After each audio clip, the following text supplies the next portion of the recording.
जरा सोचिए एक ऐसी दुनिया के बारे में जहां इंसान अब सबसे ऊपर नहीं है। एक ऐसी दुनिया जहां शिकारी बदल चुके हैं और हम सिर्फ शिकार बनकर रह गए हैं। यही वो डरावनी, वो भयानक हकीकत है जिसे भारत के नए डार्क फैंटेसी एनिमे वरदान ने अपने पहले ही लुक में हमारे सामने रखा है। तो चलिए आज इस तबाह हो चुकी दुनिया के रहस्यों को परत दर परत खोलते हैं और समझते हैं कि आखिर चल क्या रहा है। तो इसे समझने के लिए हम कुछ खास सवालों के जवाब ढूंढेंगे। सबसे पहले ये दुनिया ऐसी है क्यों, मतलब हुआ क्या है? फिर असली खतरा क्या है और क्या इस अंधेरे में उम्मीद की कोई किरण है भी? और आखिर में वो सबसे बड़ा सवाल, ये प्रोजेक्ट वरदान आखिर है क्या चीज? कहानी की शुरुआत ही होती है इस एक लाइन से, और सच कहूं तो ये एक लाइन ही सब कुछ बयां कर देती है। ये सिर्फ एक डायलॉग नहीं है, बल्कि इस नई दुनिया का वो कड़वा सच है जहां सदियों से चले आ रहे इंसानी राज का अंत हो चुका है। अब हम शासक नहीं, सिर्फ और सिर्फ शिकार हैं। तो कैसी है ये दुनिया? एक ऐसी धरती जिस पर अब इंसानों का कोई हक नहीं रहा। यहां सब कुछ, मतलब सब कुछ बदल चुका है। इस नई और बेहद बेरहम हकीकत में इंसान जो कभी इस ग्रह के मालिक हुआ करते थे, अब उन्हें फूड चेन में सबसे नीचे धकेल दिया गया है। यहां हर कोना खतरनाक है और हर एक पल जिंदा रहने की एक जंग है। तो सवाल उठता है कि अगर इंसान शिकार हैं, तो फिर शिकारी कौन है? चलिए अब मिलते हैं उन खौफनाक ताकतों से जिन्होंने हमारी दुनिया पर कब्जा कर लिया है। इन्हें नाम दिया गया है दानव, और ये नाम सिर्फ एक पहचान नहीं, बल्कि उनके आतंक का, उनके खौफ का प्रतीक है। ये वो जीव हैं जिन्होंने इंसानों को उनके ही घर में कैदी बना दिया है, और अब वो धरती के नए राजा हैं। और ये कोई एक जैसे दुश्मन नहीं है। हमें ट्रेलर में कुछ की झलक मिलती है। एक है फैंग बीस्ट, जिसकी भूख कभी नहीं मिटती। एक है शैडो वॉकर, जो परछाइयों से हमला करता है। फिर है हॉर्न बीस्ट, जिसकी ताकत के आगे शायद पहाड़ भी कांप जाएं। और तो और एक ड्रेडलॉर्ड भी है, जिसे मौत भी नहीं रोक सकती। और सोचिए, ये तो सिर्फ वो हैं जिन्हें हम जानते हैं। ना जाने कितने और खौफनाक राज अंधेरे में छिपे हुए हैं। पर कहते हैं ना, जब अंधेरा सबसे घना होता है, तभी कुछ लोग रोशनी बनकर खड़े होते हैं।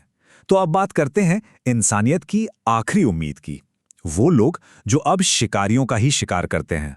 दुनिया उन्हें गॉड फ्लेयर्स के नाम से जानती है। ये सिर्फ योद्धा नहीं है, ये एक जलती हुई मशाल हैं जो इस घने अंधेरे में भी हार मानने को तैयार नहीं है। ये इंसानियत की आखिरी और सबसे मजबूत ढाल हैं।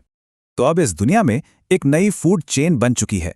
जहां आम इंसान दानवों का शिकार है, वहीं ये गॉड फ्लेयर्स उन दानवों के लिए खौफ का दूसरा नाम है। वो अब सिर्फ लड़ नहीं रहे हैं, वो असल में उम्मीद को जिंदा रखे हुए हैं।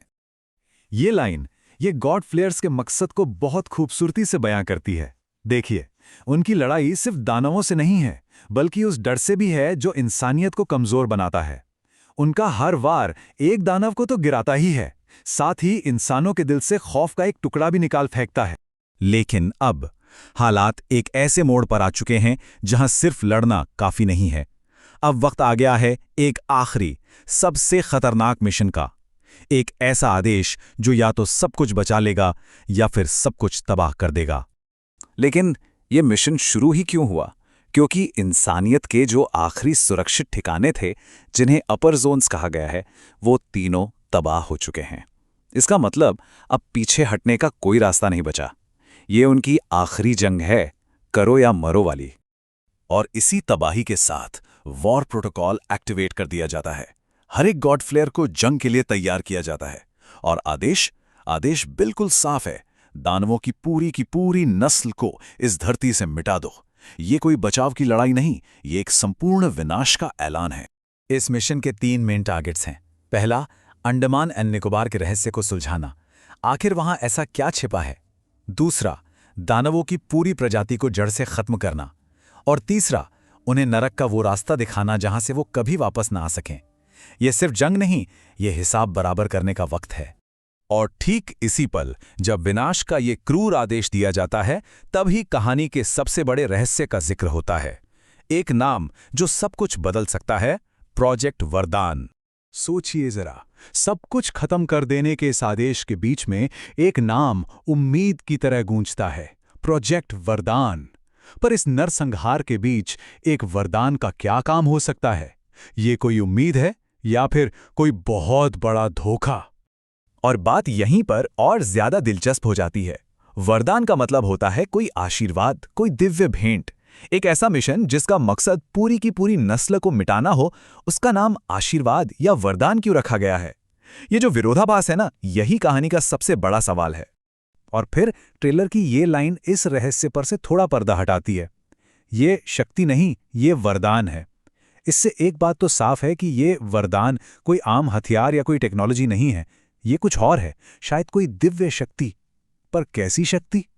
और यही सवाल हमें कहानी के अंत में सोचने पे मजबूर कर देता है। क्या ये वरदान इंसानियत की आखिरी उम्मीद है, उनका उद्धार है, या फिर ये एक ऐसा आशीर्वाद है जिसकी कीमत शायद खुद इंसानियत को चुकानी पड़े? क्या ये वाकई एक वरदान है या एक छुपा हुआ श्राप? खैर, इसका जवाब तो हमें कहानी में ही मिलेगा।